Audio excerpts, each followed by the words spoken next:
Bonjour, vous regardez Tesla Geek. Pour accompagner le développement de la voiture électrique et accompagner le besoin en recharge ultra rapide, Tesla ouvre régulièrement des nouvelles stations de supercharge. Ces stations ressemblent souvent à ça, une succession d'emplacements de recharge juxtaposés les uns aux autres avec une borne parfois sur le côté mais toujours à l'arrière côté conducteur, puisque toutes les Tesla ont leur port de recharge à l'arrière côté conducteur. Mais récemment, on a vu apparaître des superchargeurs avec des configurations différentes. D'abord comme ici, en double rangée, puis plus étonnante, en ligne de 4 comme ici. Pourquoi une telle configuration? Assez étonnante de prime abord. La raison réside peut-être dans l'ouverture des superchargeurs aux véhicules non Tesla. D'abord issu d'une expérimentation aux Pays-Bas, le test a été élargi à la France avec 16 stations ouvertes à la concurrence au début. Aujourd'hui, si j'ai bien compté, ce sont 55 stations ouvertes aux non-Tesla en France sur plus de 120 stations Tesla que compte l'Hexagone. Cette ouverture à la concurrence signifie que les véhicules non Tesla peuvent se brancher et charger. Il faut alors utiliser l'application mobile Tesla, localiser la borne et démarrer la recharge. Pour localiser les stations ouvertes à tous, on peut se rendre sur le site Tesla, rubrique Nous trouver, et utiliser le filtre pour n'afficher que les stations ouvertes aux non Tesla. On peut aussi le faire depuis l'app mobile Tesla.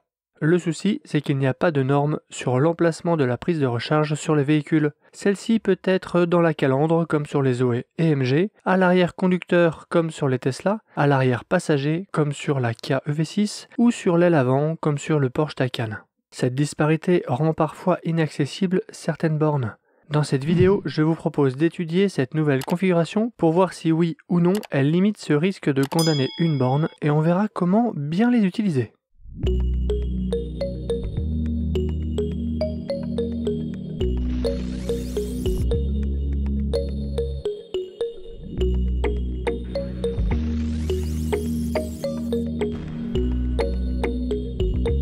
Voici une station Tesla de supercharge dans sa configuration la plus classique. Il s'agit de lignes d'emplacement juxtaposées, chaque emplacement a son chargeur à gauche. J'ai mis une alternance de couleurs rouge et blanc pour mieux s'en rendre compte. Quand une Tesla se positionne sur un emplacement, elle se branche sur la borne à l'arrière côté conducteur, puisque c'est là que se trouve la prise de recharge et que le câble est assez court.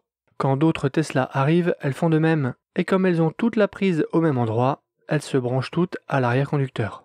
Quand un véhicule d'une autre marque arrive et que celui-ci a sa prise de recharge de l'autre côté, il va alors se brancher sur la borne de droite côté passager. Cette opération a pour conséquence de condamner l'utilisation d'un emplacement. Dans la tête des propriétaires de Tesla, c'est l'emplacement de droite qui est condamné, mais il ne faut pas raisonner en emplacement, mais bien en borne. La borne tout à droite reste accessible à une Tesla en prenant l'emplacement le plus à droite, ou à une autre Kia EV6 sur l'emplacement juste à côté.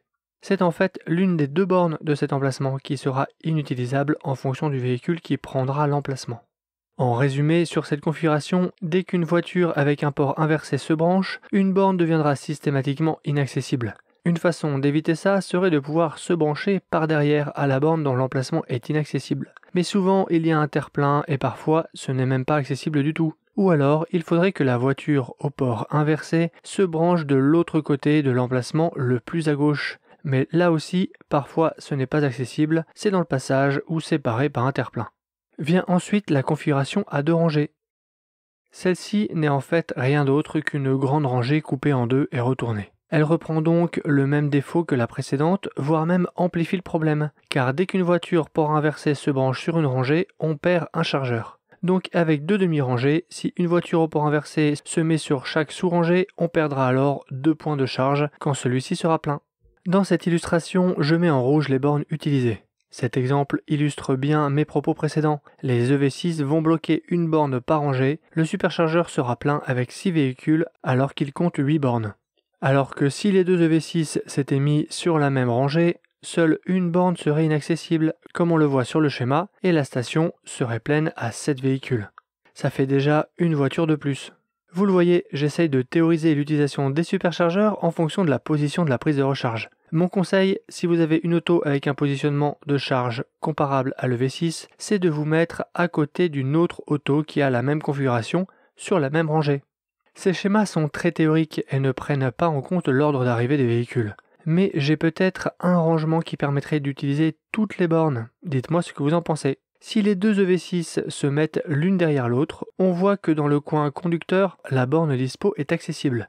Si le câble est assez long, cela permettrait à une Tesla de s'y brancher. Et pareil de l'autre côté. Cela mettrait un peu la pagaille dans l'utilisation des bornes et des emplacements, mais une fois un EV6 parti, cette dernière pourrait se brancher à la bonne borne. Mais la place ainsi libérée ne profiterait pas à une Tesla, mais plutôt à un EV6 qui viendrait se brancher sur la borne derrière. Donc ce n'est pas parfait, pas intuitif, et les conducteurs ne restent pas toujours dans leur véhicule pour opérer de tels changements en cours de recharge.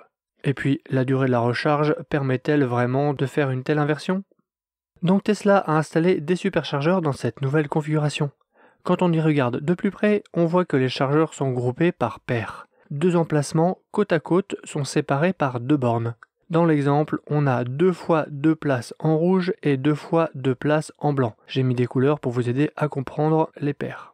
Voyons si ça permet d'optimiser l'utilisation de la station. Quand une Tesla s'installe sur un emplacement, seule une Tesla pourra se brancher sur l'emplacement jumeau. Idem pour le V6. Si un EV6 se branche, la place jumelle ne pourra accepter qu'une auto ayant le même emplacement de charge que le V6.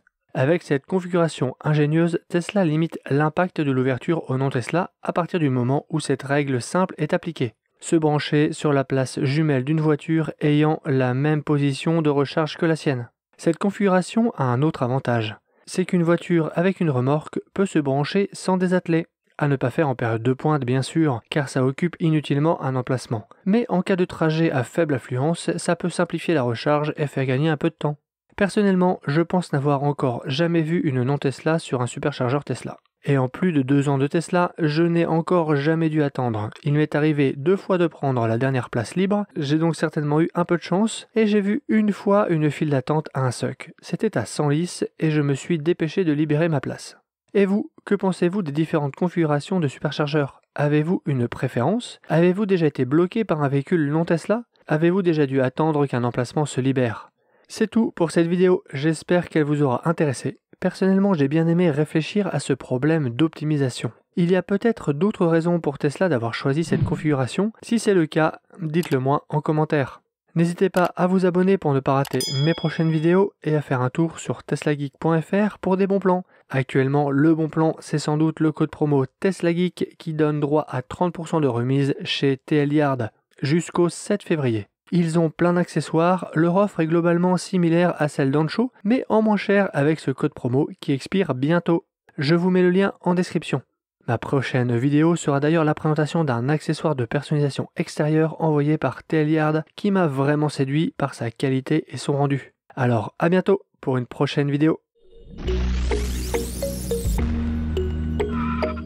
Si tu as aimé cette vidéo ou que tu veux soutenir la chaîne, mets un like. Tu peux t'abonner pour recevoir les notifications de mes prochaines vidéos et aider la chaîne à être mieux référencée. N'hésite pas à donner ton avis en commentaire. À bientôt!